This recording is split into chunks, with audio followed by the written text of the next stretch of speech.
Hi hello welcome to Kiran TV. నేను మీ ప్రజ్ఞ. So IPL season 18 ఇవాళ అయితే ముంబై వర్సెస్ లక్నో మ్యాచ్ జరగబోతుంది. ఈ మ్యాచ్ ఒక ప్రిడిక్షన్స్ మన పవన్ గారి మాటల్లో విందాం. హాయ్ అండి. హాయ్ ప్రజ్ఞ. సో చెప్పండి సార్, మ్యాచ్ ఎలా ఉండబోతుంది, ఎవరు గెలుస్తున్నారు? సో ఇవాళ గెలుస్తున్నారు ఓటమి అనేది కాకుండా జనరల్గా ఇప్పటి వరకు వీళ్ళ మధ్యలో 6 మ్యాచెస్ జరిగాయి. దానిలో 5 అయితే లక్నో విన్ అయింది. ఓన్లీ 1 మ్యాచ్ మాత్రమే మనకి ముంబై విన్ అవ్వడం జరిగింది. అయితే ముందు మ్యాచ్ చూసుకుంటే Nicholas Pooran has come back. Last మ్యాచ్లో చూసాం మనం, right? Nicholas Pooran is doing good batting. అలాగే even Suryakumar Yadav also he has come back with 37 runs like that.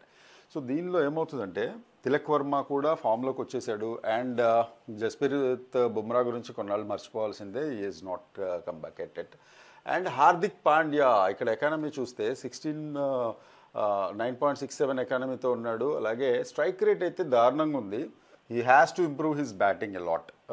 Hardik Pandya మాత్రం ఎంత కనుక హార్దిక్ పాండ్యా కనుక ఫామ్లోకి వచ్చాడు అని అంటే డెఫినెట్గా ముంబై ఛాన్సెస్ ఉంటాయి అనేది మాత్రం ఇది 100% షూర్. బికాజ్ 1 మ్యాన్ షో చేస్తాడు as Rohit Sharma. Bowling strike rate చూసుకున్నట్టయితే 16.2 and 9.67 economy, good economy. And బ్యాటింగ్లో కూడా allrounder Hardik Pandya. That's why he has become captain of Mumbai Indians.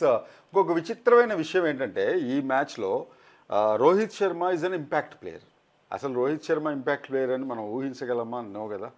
So Rohit Sharma అసలు ఈరోజు మ్యాచ్లో తను ఓపెనింగ్ చేస్తాడా లేకపోతే ఇంపాక్ట్ ప్లేయర్ అనేది మాత్రం ఎందుకో కొంచెం బాధ అనిపించింది నాకు.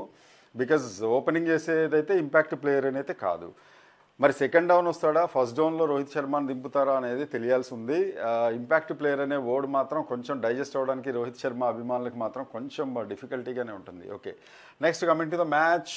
ఎల్ఎస్జీ రిషబ్ పంత్ 27 కోట్లు పెట్టి తీసుకున్న రిషబ్ పంత్. దీని మీద కార్టూన్స్ వస్తున్నాయి. పంత్ జీ కొంచెం 27 రన్స్ అన్నా చేయండి, ₹1,00,00,000 ఒక్క రన్ అన్నా చేయండి అని చెప్పి ఫ్యాన్స్ మొత్తుకుంటున్నారు. అలాగే చాలా మీమ్స్ కూడా వచ్చేస్తున్నాయి పంత్ మీద.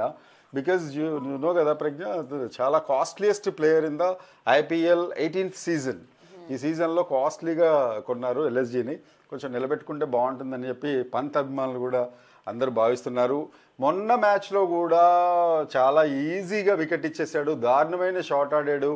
ఆఫ్ సైడ్ అసలు ఆ షాట్ ఆడనే అక్కర్లేదు, బట్ ఆడాడు యాజ్ ఇట్ ఈస్గా. మళ్ళీ నాకు ఇది ఎందుకు గుర్తొచ్చిందంటే వీరేంద్ర సెహ్వాగ్ మ్యాచ్లో ఎలా ఆడి ఆఫ్ సైడ్ ఎట్లా ఇచ్చి ఫ్లిక్ చేసి ఇట్లా ఇచ్చేస్తాడో క్యాచ్ అలా అనిపించింది. ఇక అబ్దుల్ సమద్, ఆయుష్ బదోని అండ్ ఇక్కడ చూస్తే లక్నోలో David Miller as well Digvesh Rathi. బౌలర్లలో దిగ్వేష్ రాఠీ సూపర్గా ఆడుతున్నాడు. ఈసారి మాత్రం తనని నెక్స్ట్ సీజన్లో కూడా తీసుకునే అవకాశం ఉంటుంది. మంచి వికెట్ టేకర్ తను కూడా.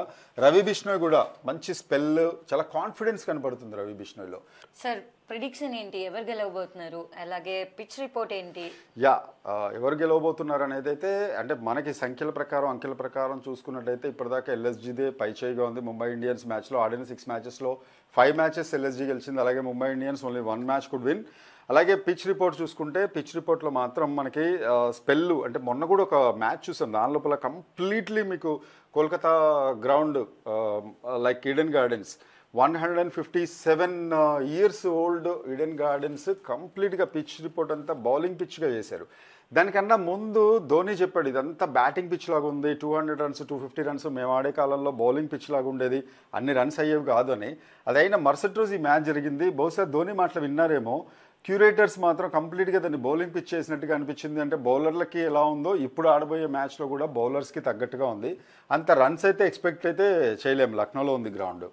So this is the prediction. అంటే నాకు తెలిసి Lucknow have got many chances to win in this match. Pragya. Thank you sir.